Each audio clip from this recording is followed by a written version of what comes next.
Who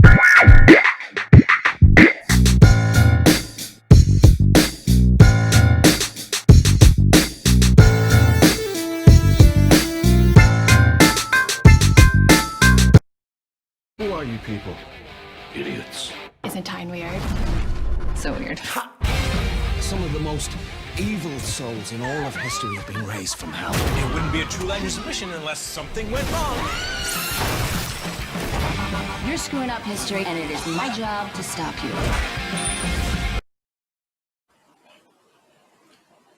All right, greetings everyone. Welcome back to the Heroes Peak. Mike and Jim here. Today we want to talk about Season 5 of Legends of Tomorrow, DC on the CW. How you doing, Jim?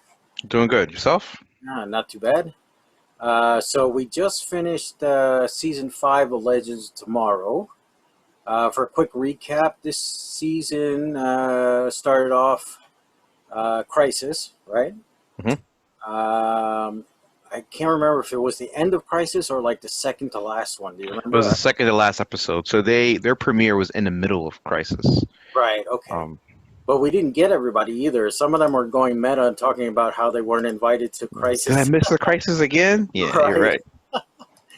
And then, so after Crisis, we started getting what's called the Encores, right? They were like demons from hell, brought back by Astra.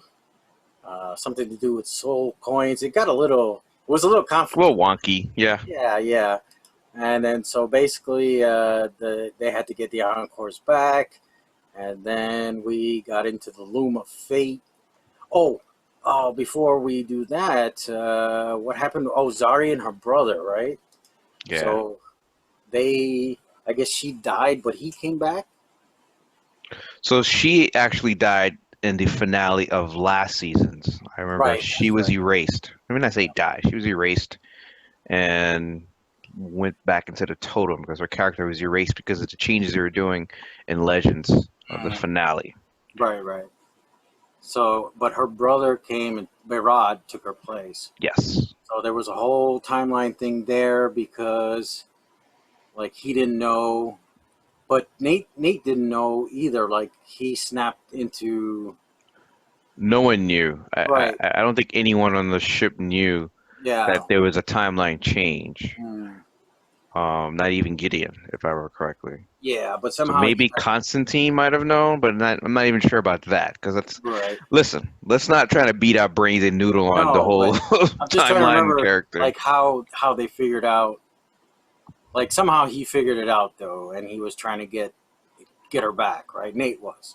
Yes. Yeah. And even that, I don't remember how he got inkling of it. But it became obvious when the Fates, Loom of Fates came in, and that's when everyone finally realized that, these two were two different characters. Yeah, so then we have our heroes fighting the mom and the sisters, I guess, and trying to stop them from taking over and making the world or the universe the way they want. Now, did we realize that what's her name?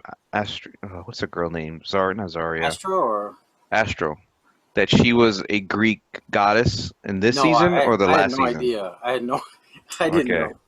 Yeah, so that may have been last season. Because remember when she was introduced on the show, which we should get into when we talk about this finale, she was a shape changer type of creature. No, you're talking about that's not Astro. That's Astro. The British African American actress. Yeah, the one who took over for the animal charm girl, Charlie. Thank you. Right, Charlie. Yeah, because you talk about the Loom of Fates. Yeah. We didn't realize that Charlie's character actually was a Greek goddess. Right. Until I think it was near the end of last season. Mm-hmm. That she wasn't just a shape changer. Yeah, she was more than what she was telling everybody, right? Correct. And then her sisters and her mom was like she didn't want any part of that. Well, her mom was quote unquote a demon in hell with Astrid, which all of a sudden I like what they did there. They kind of tied in a lot of these different characters as to be part of the overall storyline for this season, being the Loom of Fates. I don't think they planned it that way, as far back as last season. I think this was in writing for this season. They kind of changed it up a little bit. Right. They must have known that one actress was going to be leaving the show, so they wanted to kind of really focus on her. Yeah. Charlie, that is. Right. But go ahead. Makes sense. Yeah. Oh, we also lost this season. We lost what's his face, Brandon Routh, right? So that was like mid-season. Yeah, I totally forgot. This was his last season. Yeah. So him and because he hooked up with what's his face's daughter, the fairy godmother. Oh, the actress who played the daughter of the big bad guy in the first season. You know. Yeah, the immortal guy. Yeah. Well, not immortal. Not Vandal Savage. The other guy who came. The other guy who's he's got that face of an actor, but yeah. Right. Yeah. Man, we should really come prepared for our listeners and viewers. But go ahead. Yeah. So we lost him too. Okay, but let's jump because now they're fighting. They're fighting all these Encores, and now they're trying to get the Loom of Fate. They wind up losing basically, right? They get trapped, and Charlie saves them by throwing them into a TV show. A parallel universe within the main universe. I thought that to episode keep them was alive. great, by the way. That was hilarious. What did they do? They did a Friends parody.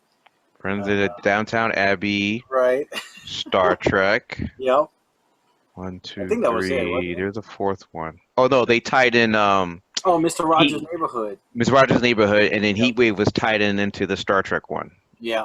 Yeah, Mr. Rogers' Neighborhood. Yeah. Yeah, so that was funny, and then they realized they were trapped in the TV, and they got out, and then that brought us to our big finale with them trying to stop the Loom and the mom. Yeah, which they did. They stopped the Loom. They were able to kill one of the goddesses, but when they went back into the future, they realized that it didn't actually save the day. They stopped the Loom, yes, but then they found a way. The main goddess mom found a way by using Gideon to recreate the world similar to what she would have done with the Loom, like get rid of free will.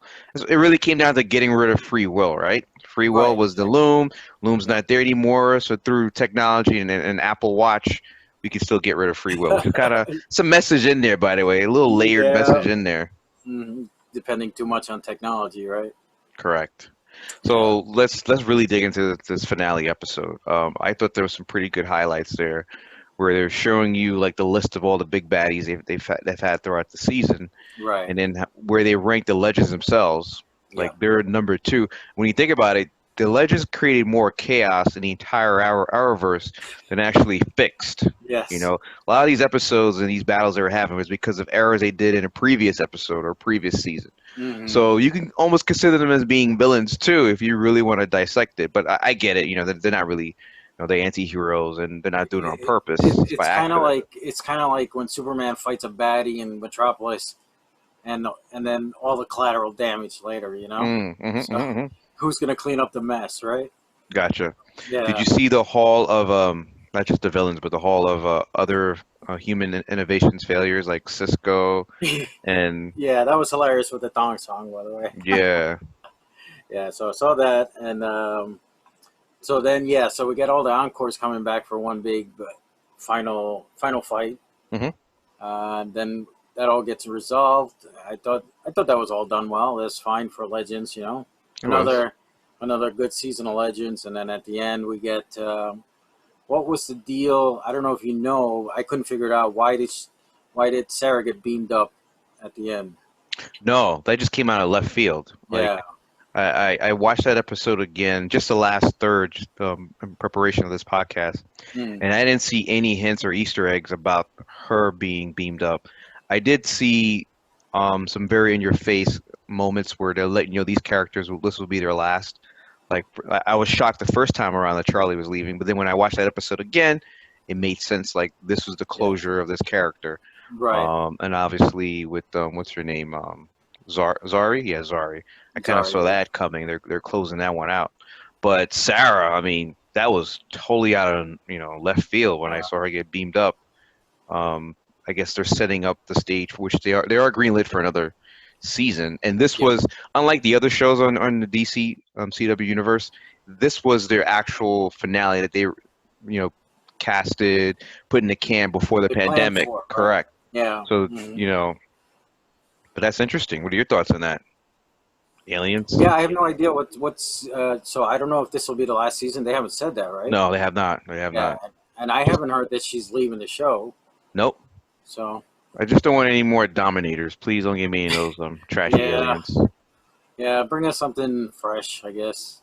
I'll be all right. I mean, either way, I'm gonna watch it anyway, right? I've been watching it for a while, and yeah, I just did a quick search because I wanted to look this up before our pod, and I think they had a full run of 15 episodes. Yeah, which is somewhat on par.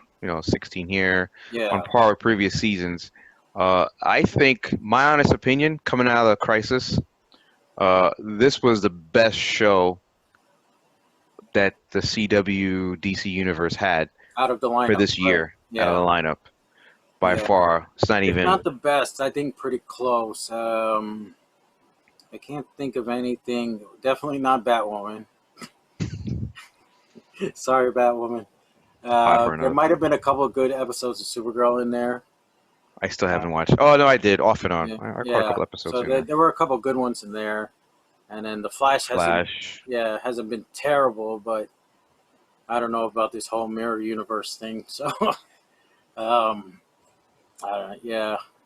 it's still up there for me. Legends. What I find though, I don't know if you agree.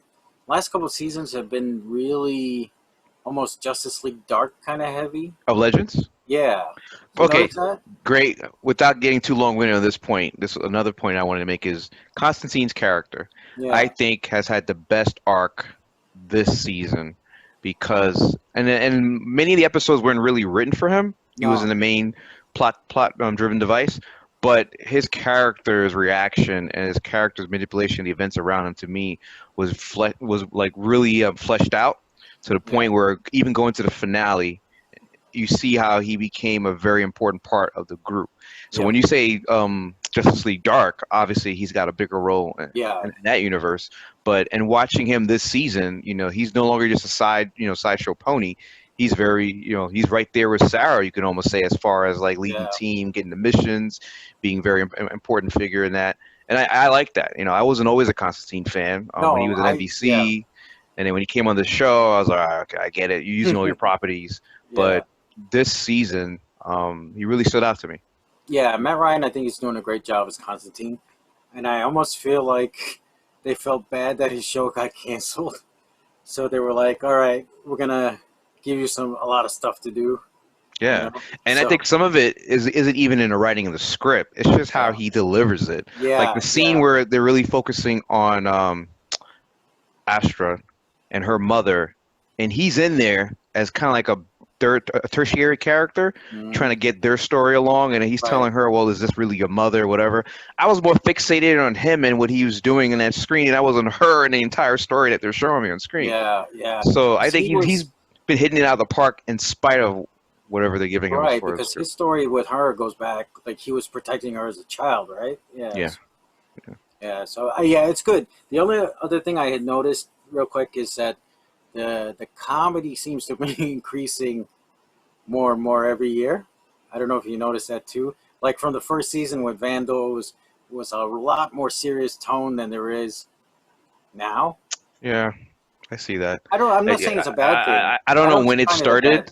I see it now. I don't know. Yeah, you raised a good point. I didn't realize it until you just mentioned it. Like look at example. Look at Heatwave now. He's totally. He's like comic relief now. Yeah, even with his daughter, it seemed more comedy than a serious father-daughter, a strange relationship. Yeah, but I wonder now, like, because he started out pretty dark with Captain Cold. Captain Cold, yeah. And I like that he's evolved to become more human, like more like a good guy. But yeah, I find that he's a lot more. One of my favorite moments with him was when the final separation with Captain Cold and how he reacted to that. Yeah. I mean, that was something that really showed me that this the show had some strength and punch behind it when you use the characters and the right chemistry, the right storyline. Right. But I haven't seen him since then be of any real value. No, it's just a few minutes here and there talking about, oh, my daughter, Even the book storyline's getting old. But the novel. I did like the episode where he tried to go back in time to fix not being around his daughter and wound up screwing it up even more. So I thought that was butterfly effect. Yeah. Yeah. So I guess hopefully they'll go back to filming. We did have that Supernatural episode where they were on set of Supernatural.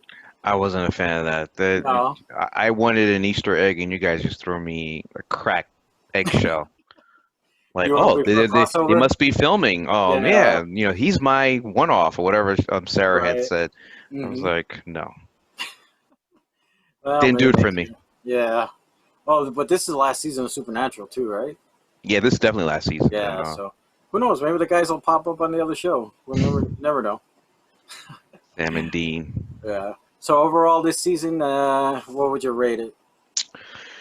If I put if I take off my geek lens and actually look at it with my mind, I would probably give this a B, solid B. Okay, I think more like B minus to me. C plus definitely. Yeah, I was gonna say B minus, but I think the way it ended made up for the beginning. Yeah. So yeah, for me, solid B.